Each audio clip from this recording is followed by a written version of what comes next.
aplegaves a mitjan camí, o te s'havia soltat el de davant o te s'havia soltat el de darrere. I hi havia un topòrato, però si no puc, si s'ha soltat el de darrere, perquè a més pesaven una fronta. I l'únic que passa és que, clar, en l'edat està el misteri en aquell, igual tenen més escut que un altre. T'hagueren donat dos que hagueres baixat. En 1972, definitivament havien canviat moltes coses.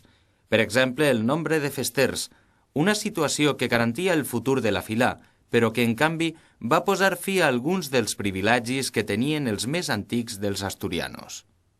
Que érem entonces, pues no sé, vam començar en 17, després en 18, després 20, i quan no hi havia roda, pues claro, sempre feien els mateixos quadres, i per això sempre m'ho diuen, tu eres un enxufat, i ara encara continuen dient meu, ja no és de veres que faig jo els quadres, sinó que faig una cada any i quan em toca. Un dels primers de José Miguel Beneito com a primer tro va ser l'homenatge a Soledad Bordera, dona estretament vinculada a la Filà i esposa de Mauro Sanz, qui va ser ollero oficial i fester d'honor dels asturianos. 2 anys després, la Filà va rebre el trofeu a la millor esquadra blanca, un guardó que premiava l'entusiasme de tots els seus integrants. El mes de maig d'eixe mateix any, després d'haver dirigit la Filà en una època de canvis, José Miguel Beneito deixava de ser primer tro. Corria l'any 1974, el mateix any que a Portugal va esclatar la revolució dels clavells.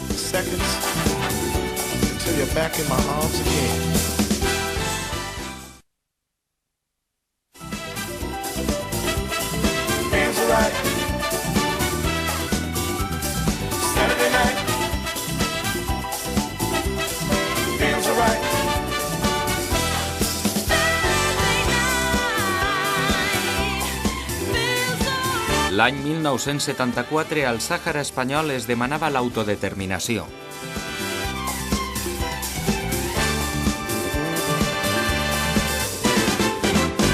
Molt més a prop, Rafael Torregrossa accedia al càrrec de primer tro dels asturianos després d'haver tingut una original ocupació com a vocal. Als 2 anys vaig entrar com a vocal en companyia d'un altre senyor, un tal Andrés,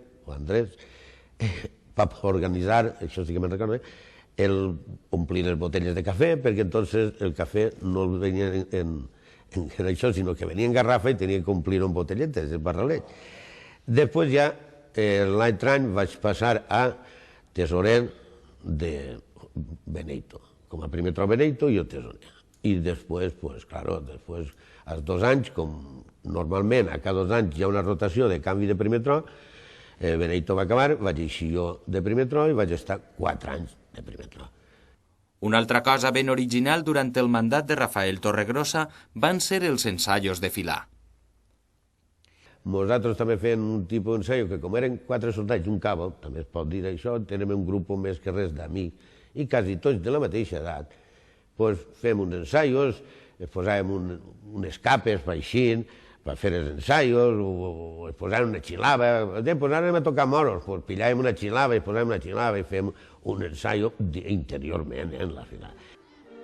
L'any 1976 va tindre lloc el 7è centenari del patronatge de Sant Jordi, un any que Alcoi va celebrar, entre altres actes, amb una glòria especial, on van desfilar els dissenys antics de les filaes existents i de les desaparegudes.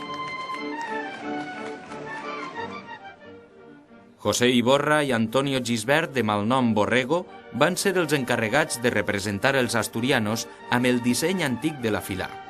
En l'any del centenari, a part de ser primer tro, vaig estar en la Filà, vaig estar, com era primer tro, vaig estar desempenyant els puestos i coses oficials del traslado de Sant Jordi, vaig tindre també aquest honor, i bé, tot bonic. Eixe mateix any, la Filà va treure al carrer la primera esquadra del mig de la seva història. Una formació especial on tots els components eren membres de l'entitat, fins i tot el propi autor del disseny, Francisco Borrell. L'esquadra va desfilar amb la música nova que va interpretar la partitura Gentilesa 72. L'any 1978, el rei Joan Carles i la reina Sofia van visitar Alcoi. En el Museu de la Festa els van rebre els representants de cadascuna de les filaes vestits amb els dissenys oficials. Rafael Torregrossa va ser un d'ells. Vaig tindre jo la satisfacció d'estar, o l'orgull, l'alegria d'estar en el rei, i fem fotografies, el rei i la reina, pues, claro, vaig tindre aquesta sort que a la final pues, em va nombrar a mi com a primer tron i vaig desempenyar jo el càrrec de primer tron. Tot i que Rafael Torregrossa es sent satisfet d'haver estat al capdavant de la fila durant aquestes fites històriques, té altres motius principals de satisfacció. Veig a les persones que ja són majors, que ja no són xiquets, i en tenen aquest respecte, i em diuen, mira, este pareix mon tio, pareix mon pare, o per mi és mon pare perquè mos ha criat, no mos ha criat, en festes mos ha arropat. Això és una cosa de meravella, que això no m'ho oblidaré mai. Rafael Torregrossa va deixar de ser primer tro dels asturianos l'any 1978, el mateix any que va néixer Louise Brown, la primera bebè proveta.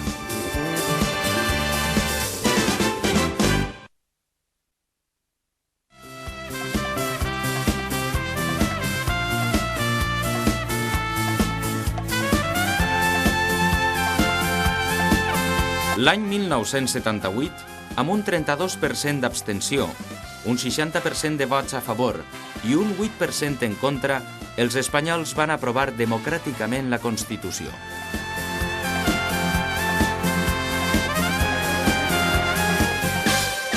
Eixe mateix any, José Iborra Sanchis va posar-se al front dels asturianos amb altres referèndums a la vista, plantejats per les autoritats de la festa.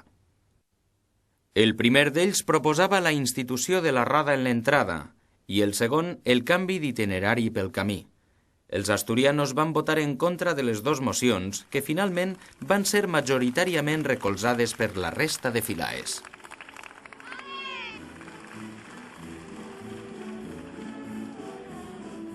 Una altra novetat que es va produir durant el mandat de José Iborra va ser el canvi d'arma en la diana. La tradicional destral va ser substituïda per la llança. A ell no li agradava l'estral, li agradava més la llança.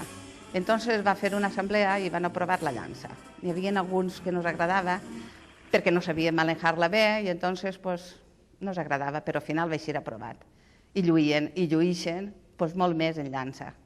Entre canvi d'armes i votacions, Pep Iborra encara va tindre temps per a practicar una de les seues dos grans aficions, fer de cabo d'esquadra. Li agradava molt fer el cabo, ell sempre feia de cabo. Si no el votaven, doncs bé, ell no s'enfadava, però preferiria fer el cabo.